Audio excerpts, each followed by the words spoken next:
Hello and welcome to episode 60 of the Canadian Research Security Weekly Roundup Deep Dive for August 21st, 2026.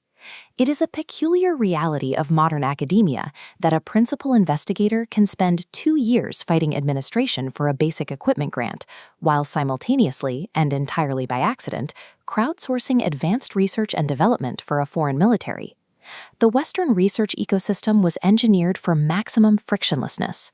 We built our institutions on open borders, shared datasets, and deep international collaboration because that architecture accelerates innovation. Geopolitical adversaries recognize this. That exact architectural openness has now become their primary attack vector. Today, we are synthesizing this week's intelligence data to map the current state of this vulnerability across the global research landscape. We start with Section 1. Asymmetric threat vectors, tracking how adversaries use artificial intelligence to extract data. Next, Section 2, hardline policy interventions Western governments are deploying. Finally, Section 3, systemic friction, calculating the severe capability cost these defensive measures impose. Understanding the precise relationship between these three elements is essential for any institution trying to survive the current geopolitical landscape without destroying its own capacity to conduct research. Foreign extraction methods have matured past the direct theft of intellectual property from a locked laboratory. State actors are scaling their operations. North Korea, for example, has pivoted heavily to utilizing artificial intelligence to automate their cyber campaigns. By leveraging AI, they can instantly analyze stolen data and generate synthetic identities for remote employment schemes, launching simultaneous attacks directly at Canadian research and critical infrastructure targets. Alongside these automated strikes is the sheer, overwhelming scale of state-backed, human-operated extraction infrastructure. The U.S. Department of Justice recently indicted 17 Iranian nationals on cyber espionage charges. Prosecutors tied these individuals to the Mobma Institute, a group operating directly on behalf of Iran's Islamic Revolutionary Guard Corps. The quantitative impact of this single campaign is staggering. The group compromised over 320 universities globally, accessed roughly 8,000 professor accounts, and stole 31 terabytes of academic data. But adversaries don't always need to crack a server. Social engineering tactics have evolved to bypass digital security entirely. Consider Horizon, a legitimate Australian consulting firm.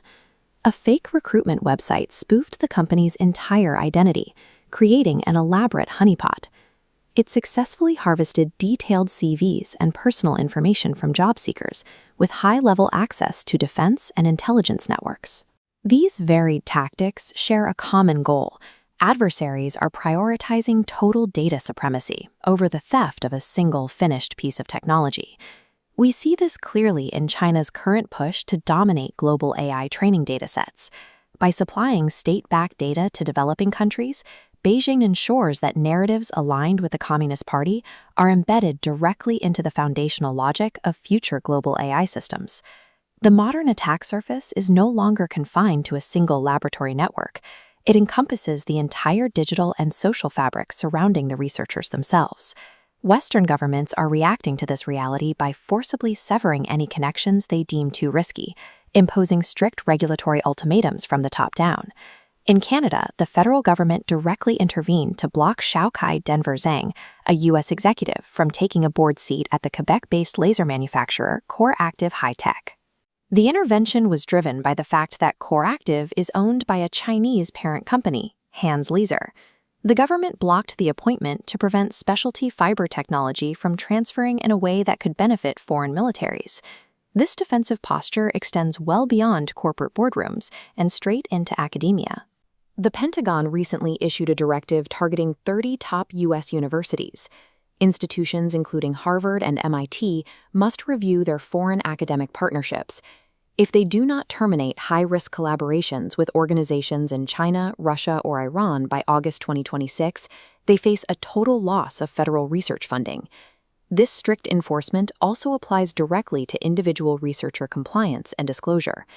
A Bloomberg investigation highlighted the case of computer scientist Tao Li, who was barred by the National Science Foundation from receiving U.S. federal research funding for 6 years. The NSF concluded that Li failed to disclose his participation in China's Dragon Star talent program while he was simultaneously serving as an NSF program officer, a position where he helped oversee $80 million in U.S. federal grants. Western governments are aggressively purging the system. They are demonstrating a clear willingness to prioritize immediate national security enforcement over traditional academic autonomy. But these defensive policies generate systemic friction. Broad protective measures create immense operational drag that chokes off the vital resources institutions need to function. You can see this contradiction embedded directly in the new U.S. National Security Science and Technology Strategy. The strategy explicitly states the goal of recruiting top global scientific talent, yet it coincides with the implementation of strict new visa caps on international STEM students, actively preventing that talent from staying. In the Canadian context, we are seeing the immediate local impact of this exact type of policy friction. Quebec institutions, specifically Polytechnique Montreal and Université Laval, are raising the alarm. They warn that recent federal and provincial limits on international study permits are severely reducing graduate student numbers and damaging Canada's international reputation as a research destination. It creates a vicious cycle. Fewer international students degrades research excellence, which in turn makes it impossible to attract the top-tier professors required to keep Canadian universities globally competitive. The academic community is actively pushing back against these blanket isolationist policies. Former Australian National University Vice-Chancellor and Nobel laureate Brian Schmidt recently had to publicly defend a cancelled $711,000 research partnership with a Chinese university. Schmidt's core argument is that international risks must be managed on a rigorous case-by-case basis. Treating all foreign ties as inherent threats and demanding total decoupling destroys legitimate academic value. Current hardline isolationist policies threaten to degrade domestic scientific capabilities faster than they actually mitigate any real adversarial threats. We are watching a real-time, high-stakes stress test of the Western open science model. We face the paradox of total openness. If you leave the doors wide open, you subsidize foreign defense industrial bases. China's Unitree Robotics provides the clearest example of open-source blowback. They built their market-leading robot dogs using legally available, openly published innovations, originally funded by U.S. military research programs at MIT and the University of Pennsylvania. We also face the opposing paradox of total isolation. If you slam the doors completely shut, you starve your institutions of the graduate students and global talent required to run the labs. Research security cannot rely on blunt instruments like blanket visa caps or total academic decoupling. We must look to proactive, resilience-based models.